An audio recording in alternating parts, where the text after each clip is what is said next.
I'm Letitia, sitting in the executive conference room. The tension in the air was palpable. Rain lashed against the windows, and lightning flashed across the darkening sky, casting momentary shadows on the tense faces around the table. At the head of the table sat Mr. Thompson, the semi-retired founder of the company. To his right was MS. Ava, the chairperson of the largest mobility foundation in the country. To his left was our company's general counsel, MS. Grace, and at the far end, pale and tight-lipped, sat Mr. Dean, my manager. Mr.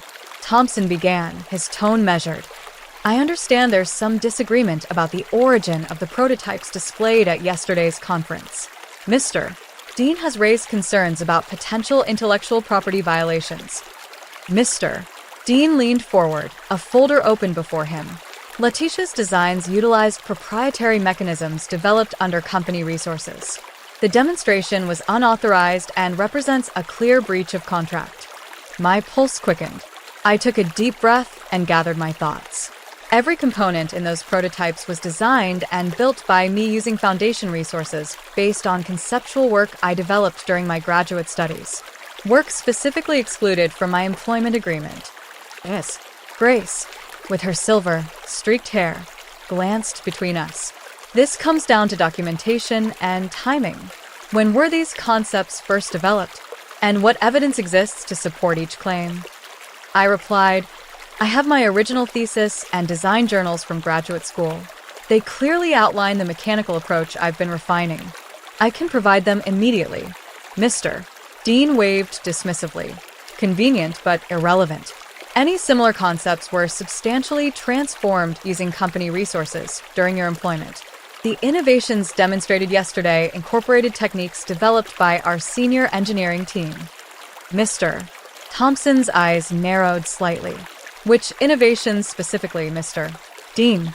The adaptive pressure response system, for one, that was developed in the Mitchell project last year, Mr. Dean replied. MS.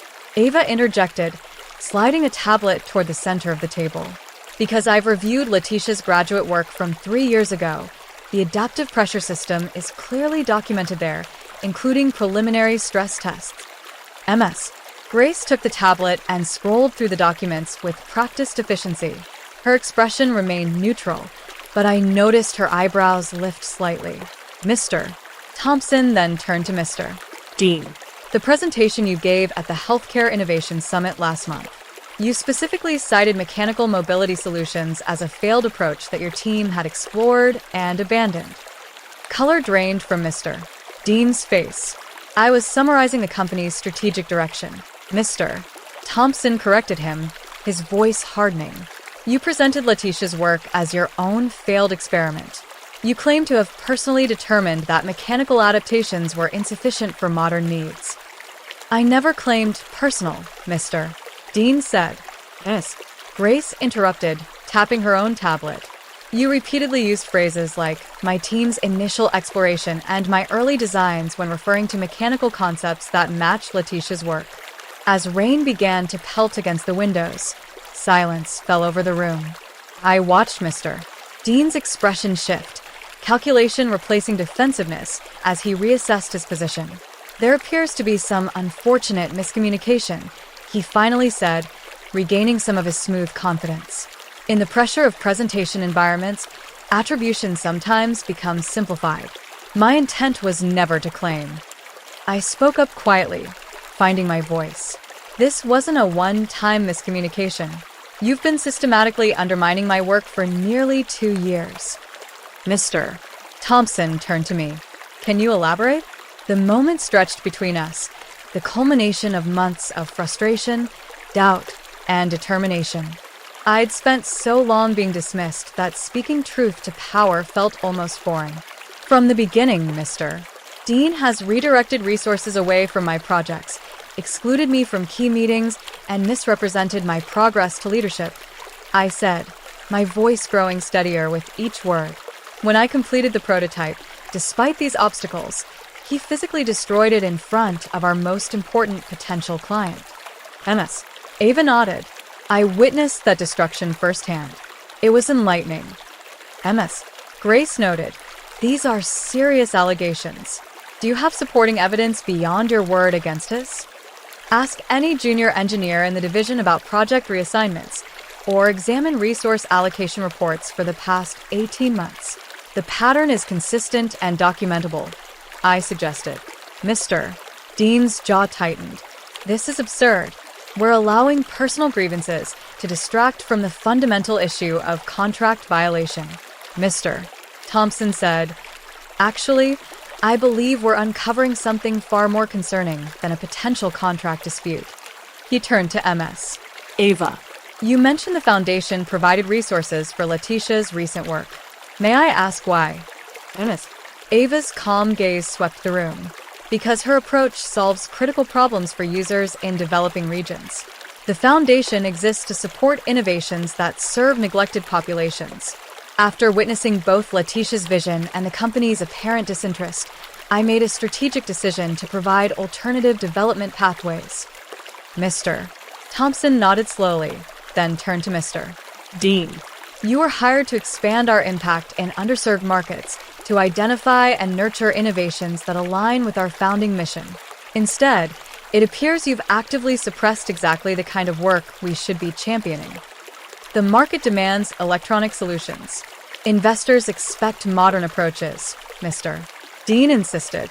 The market is not homogeneous, Mr. Thompson cut in, real anger finally breaking through his composed exterior.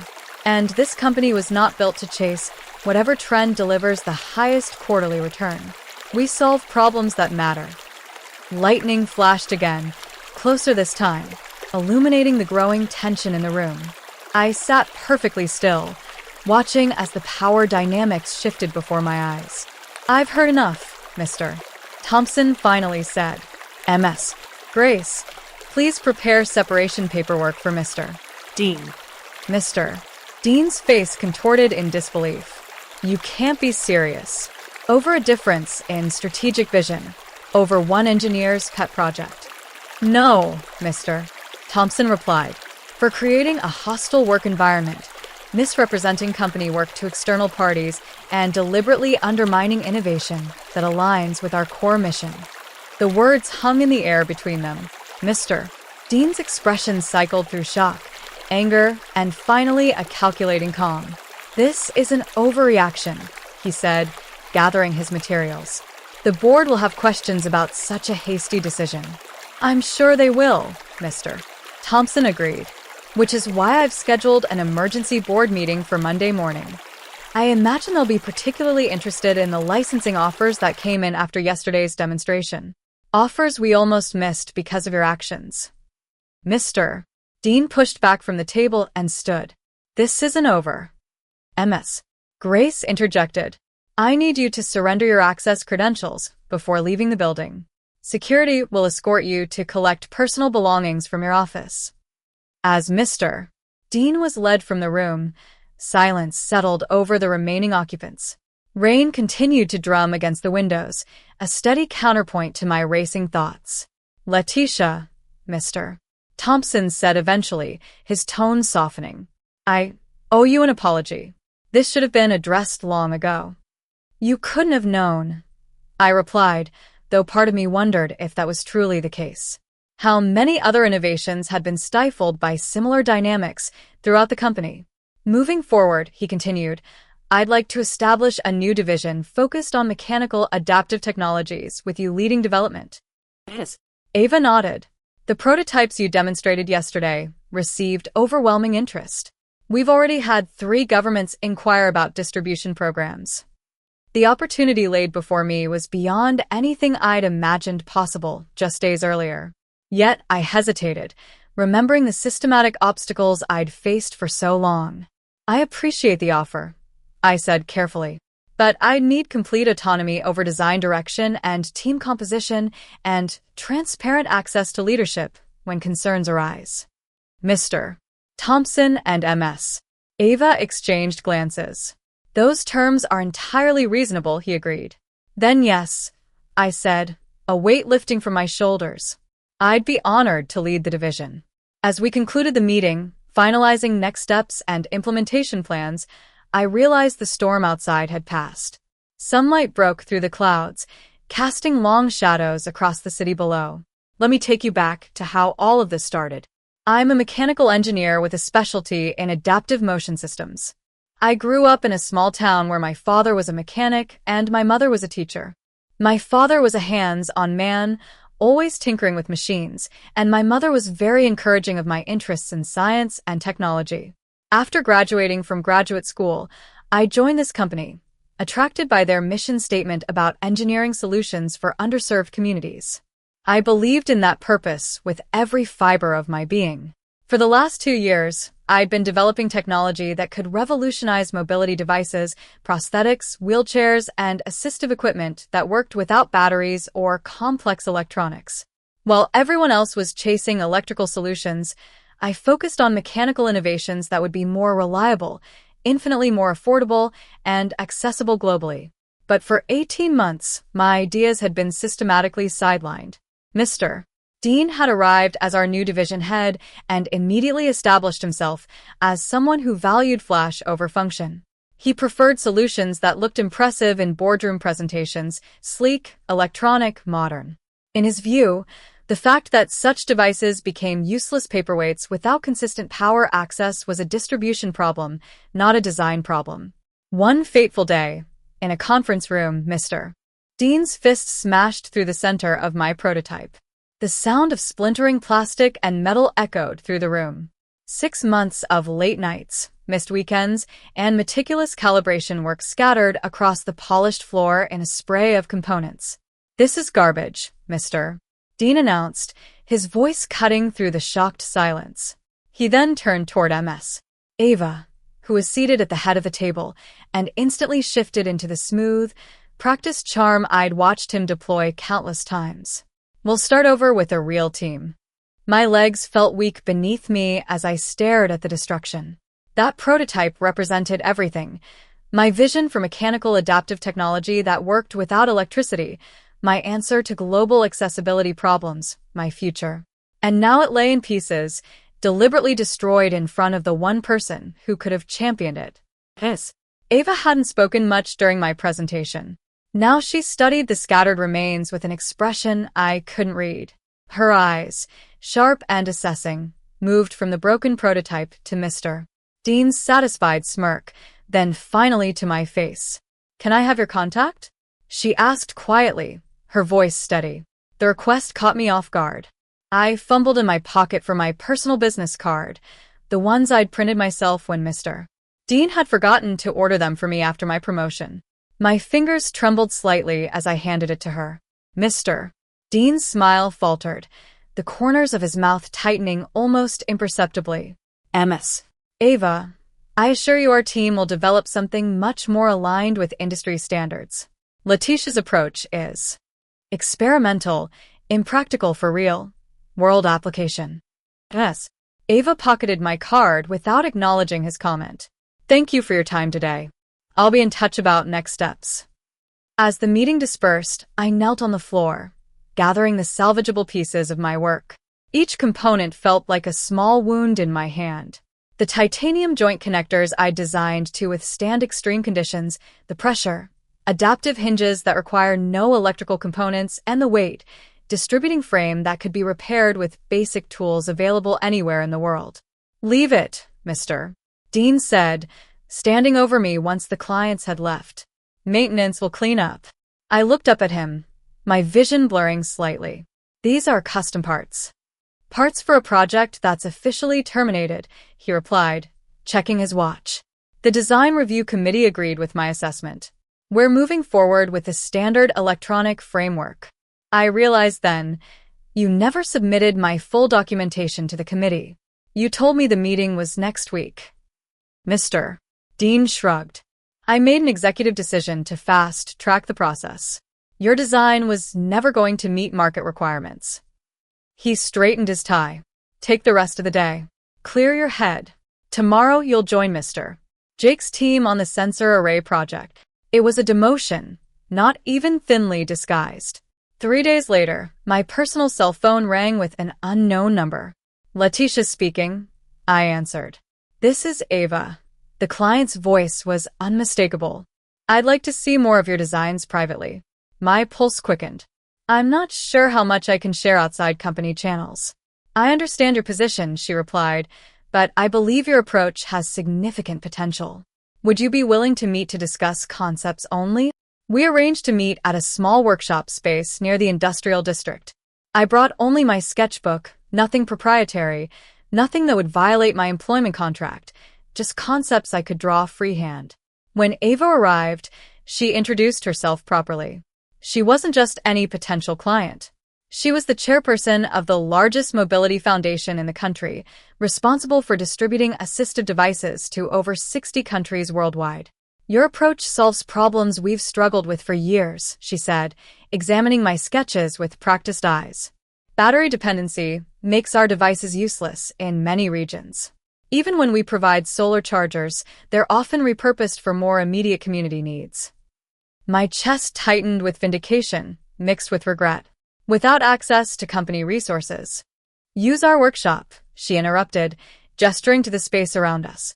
I'm hosting the International Mobility Conference next month. Every major manufacturer and distributor will attend. I want you to demonstrate what's possible. Mr. Dean will be there, I said, the realization sinking in. Ava's expression remained neutral. Yes, your manager has been invited. Does that concern you? It should have terrified me. But staring at the opportunity before me, the chance to finally demonstrate what I knew was possible, I felt something harden inside me. A resolve I hadn't known I possessed. Not anymore, I answered. For 3 weeks, I maintained a precarious double life. During the day, I worked on Mr. Jake's team, dutifully running sensor diagnostics and keeping my head down. Mr. Dean grew increasingly smug, assuming I'd learned my place. At night, I rebuilt my prototype in Ava's workshop, making improvements I'd only dreamed of when constrained by company resources. The Foundation's facilities weren't as advanced as my company's, but they had something more valuable. Artisans who regularly repair devices returned from the field. This joint fails constantly, said Tom, a wheelchair repair specialist, pointing to my initial design. Dust gets in here and locks it up. I redesigned it that night, creating a sealed bearing system that could be cleaned with nothing more than a damp cloth. Each interaction taught me something new about real-world conditions my devices would face. The night before the conference, I stood back and looked at not just my rebuilt original design, but 3 additional prototypes addressing different mobility needs. All functioning without electrical power, all reparable with basic tools, all manufacturable at a fraction of standard costs. Are you ready for tomorrow? Ava asked, stopping by for a final check. I ran my hand along the main mobility device, a wheelchair that could easily navigate rough terrain without motors, that could be adjusted for growing children, and that could be fully repaired by users with minimal training. I've been ready for 2 years, I replied. I just needed someone to see it. The day of the conference arrived with a storm that matched my nerves. Rain lashed against the windows as I transported my prototypes to the exhibition hall, each covered under waterproof tarps. I'd called in sick to work, sending a brief message to Mr. Jake that I had a fever. By noon, my display was ready, but concealed behind partition walls that Ava had arranged. My work would remain hidden until my scheduled demonstration. I peeked through a gap in the partitions as attendees began filling the hall. Industry leaders, government representatives, and medical professionals from across the globe mingled between elaborate company displays. The anxiety that had been building in my chest for weeks threatened to overwhelm me. Breathe, I whispered to myself, pressing my palms against my thighs. Through the crowd, I spotted Mr. Dean arriving with our company's delegation. He moved confidently between groups, shaking hands and laughing. He had no idea I was here, no idea what was coming. At precisely 2:30, Ava stepped onto the small stage at the center of the hall. The crowd quieted as she welcomed everyone to the Foundation's annual conference. Today is about innovation that serves real needs, she said, her voice carrying through the space. Not technology for its own sake, but solutions that work in every context from urban centers to remote villages. Her eyes found mine across the room. Our first special demonstration embodies that philosophy. Please welcome mechanical engineer Letitia. The partition walls were pulled back as I stepped forward. Murmurs spread through the crowd as people recognized the mobility devices arranged before them. Not as sleek or flashy as the electronic versions dominating the industry, but visibly different in design and function. My gaze caught Mr. Dean's face in the crowd. The shock, the confusion, the dawning horror as he recognized me, and the implications of my presence. I savored that expression for one heartbeat before turning my attention to the wider audience. These devices address different mobility needs. I began, my voice steadier than I'd expected. But they share core principles. They function without electrical power. They can be maintained with basic tools, and they can be manufactured at a fraction of standard costs. I moved to the first prototype, the wheelchair with my adaptive terrain system. This design reduces production expenses by 60% while increasing durability by 300%. I explained, demonstrating how the mechanical system adjusted automatically to different surfaces. I invited an attendee to test it over a sample of rough terrain we'd installed. It can be maintained indefinitely in areas without consistent power or specialized technicians. Questions erupted from the crowd. I answered each one methodically, demonstrating features, explaining mechanical principles, showing repair procedures. Manufacturing representatives pushed forward with cards. A government procurement official asked about immediate licensing options. From the corner of my eye, I saw Mr. Dean attempting to approach, only to be blocked by the density of the interested crowd. His face had shifted from shock to something darker, more calculating. As my demonstration concluded, applause rippled through the audience. People surged forward, eager to examine the prototypes more closely, to leave contact information, to discuss potential applications. I noticed several people from my own